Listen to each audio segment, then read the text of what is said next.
Hood, and I'm back from Grandmother's again. Today I'm not doing it live on Facebook, but you can catch my recording on YouTube and Facebook. I'm going to be reading Chapter 4 of Pay Attention, Carter Jones, and it's by Gary D. Sketch. And Chapter 1, Chapter 2, and 3, we talked about how the butler gets there and we don't know who this man is, and he's ringing the doorbell, ding dong, at 7:15 a.m. on the first day of school. Who in their right mind does that? You gotta be kidding me. And in Chapter 2, we learn that he drives him to school every day in this eggplant looking car. It's long. And then in Chapter 3, he picks him up from school and he starts him out with a routine. So now let's see what happens to Carter Jones. We're in Chapter 4, Turn Blind.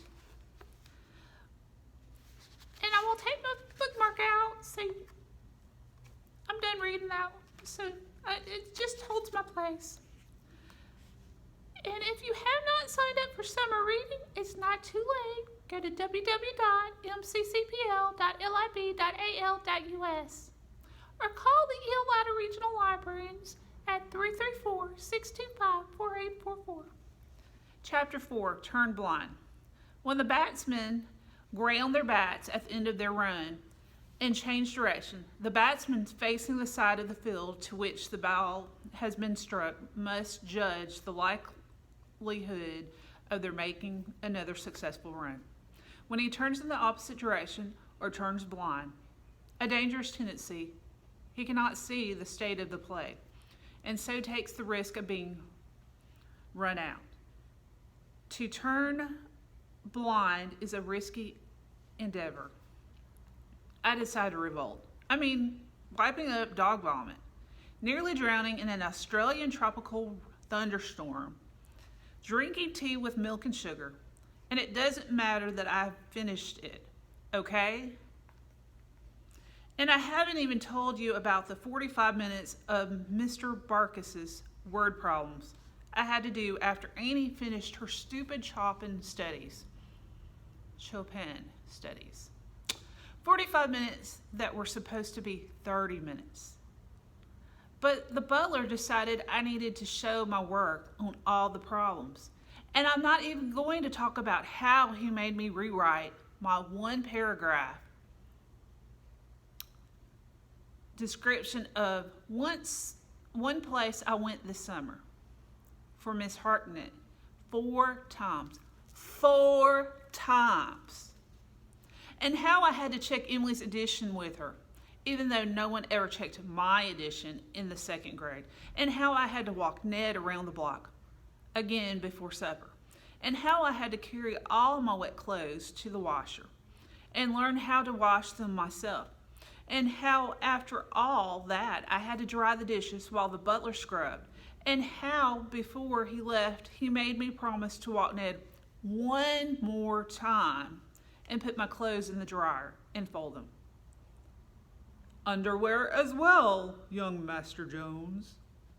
Folding your stupid underwear? How much can one person take?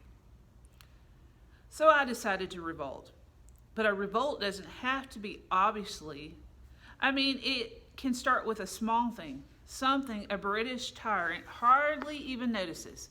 But you open a crack, it's how we won the American Revolution. And remember, that all started with a little bit of tea. So the next morning, when the butler showed up on the stoop at 7:15, I opened the door, all smiled. "Good morning," I said. The butler nodded. "Good morning, young Master Jones." He stepped inside. "My mom is upstairs with the girls," I said. "Then I will see to the lunches and to tea." "Fine by me," I said. And when he was finished, there were 4 bags on the kitchen table, all neatly labeled Master Jones, Miss Anne, Miss Charlotte, Miss Emily. And there were 4 mugs of tea with milk and sugar, which Annie and Charlie and Emily chugged when they came downstairs. Do you want yours? Emily said. No, I said. Can I have it? No, I said. Can I give it to Ned? Just leave it, Emily. She stuck her tongue out. I stuck my tongue out too. My mother came down just before we had to leave. Thank you so much. My pleasure, madam. You don't need to call me madam. He looked at her. It's going to be madam, isn't it? She said. It is, madam. And what should I call you? I said. My mother and the butler looked at me. Mr. Bowles Fitzpatrick, said my mother. Mr. Bowles Fitzpatrick, I said. Yes, young Mr. Master Jones. Mr. Bowles Fitzpatrick, and now if the ladies would come along. Bowles Fitzpatrick? The butler stopped and gave a long sigh. You are such a very young nation, aren't you? And with so little sense of the persistence of history. Bowles Fitzpatrick? Another sigh.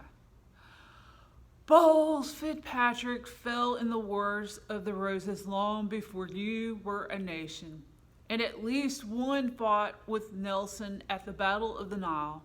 Their last matrix include one who died in the trenches of Flanders during the First World War, and one who died a destroyer accompanying the American merchant fleet during the Second. We are, as you might perceive, an aggressive lot, accustomed to battle. Be wary, young Master Jones. Now, ladies. We all bundled out to the eggplant with umbrellas over us. The butler had bought 4 new ones, all black, carrying our backpacks and our lunches.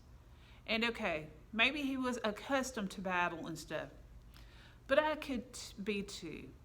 My father is a captain in the United States Army, after all. So I left my lunch behind on the kitchen table, and the tea with milk and sugar too. A revolt starts with small things.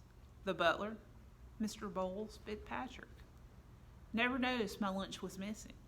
The whole time we were driving to school, he didn't notice it was missing when I got out of the car. Make good decisions and remember who you are. He didn't even notice when I waved and headed inside. Later, when Miss Hartnett asked where my lunch was, I told her I'd forgotten it, but Billy Colt would split with me since he owed me for yesterday. I don't owe you for yesterday, said Billy Colt. You owe me for yesterday, I said. Is this about your butler? He said. Do you want me to tell him you said he was a serial killer?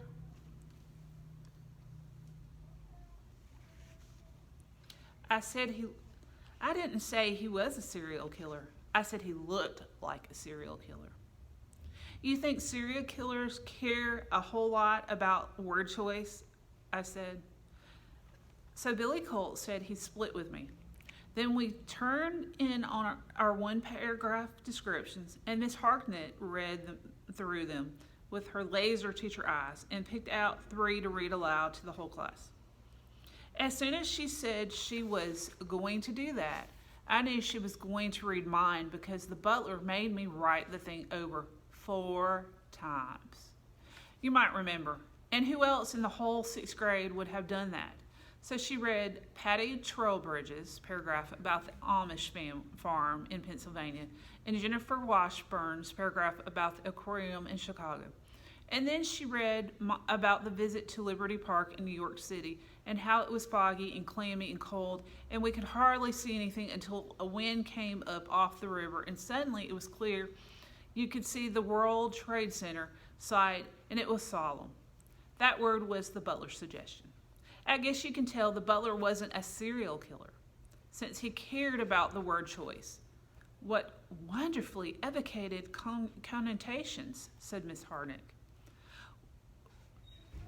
Wonderfully evocated connotations, whispered Billy Colt, who was probably mad about having to share his lunch. Shut up, I said. And then Miss Hartnett said for tonight, We all had to write another one-paragraph description, this time about our room. The paragraph should show something of yourself, said Miss Harnett. You should do this not by direct statement, but by connotation. Your connotations are wonderfully evocated, whispered Billy Colt. Shut up, I said. I mean it. Mrs. Harnett told us to get started on our homework. After that, science with Mrs. Whirlbell, where we began our study of electricinals, which doesn't sound all that exciting, but it isn't all that exciting.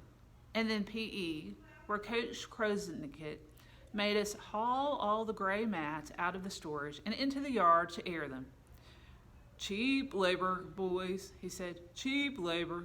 The only thing that saved us from complaining was knowing that whoever was in the 7th period PE would have to haul them back inside. But hauling mats is hungry work, so by the time we were going to eat, I was really hoping Billy Colt had a good-sized lunch. As it turned out, it didn't matter.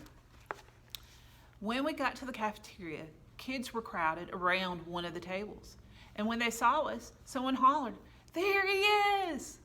And they all turned to look at me. You can imagine how weird that was. But then they parted, and I could see what they were gathered around. A white linen tablecloth was draped over an end of one of the long cafeteria tables. On the white linen tablecloth was a white china plate with a thin gold band. On the right side of the plate was a knife and a spoon.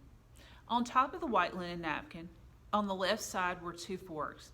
There was assorted citrus fruit in a small glass bowl above the plate, a salad in another glass bowl beside it, and a little cruse of oil and vinegar.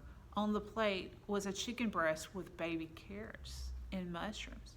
Parsley, too. Garlic bread steamed on another white china plate. A bottle of sparkling water was ready to pour into a glass over ice chips. Besides that, a china cup of hot tea with milk and sugar, and in front of it was a white nameplate with Master Carter Jones in dark calligraphy. Dang, said Billy Colt. So tomorrow can I split with you? The butler was really getting to be a pain in the glutes. I decided I might have to be wary after all, whatever that meant. And that's the end of chapter 4. So, how did you like that? Now, Carter Jones was doing a revolt, and he thought he was going to show the butler by forgetting to bring his lunch, but the butler showed him. So tomorrow, which will be Sunday, I will go ahead and pre-record chapter 5, The Pitch, and let's find out what happens to Carter Jones. Well, I've got to go back to Grandma's house. I've got to find out if she's doing better, if I need to go get her something. If you leave in your comments how many adults and how many children are watching this story, I would be so appreciative. And thank you so much for tuning in. Don't forget to register for summer reading at www.mccpl.lib.al.us. Happy reading. Bye.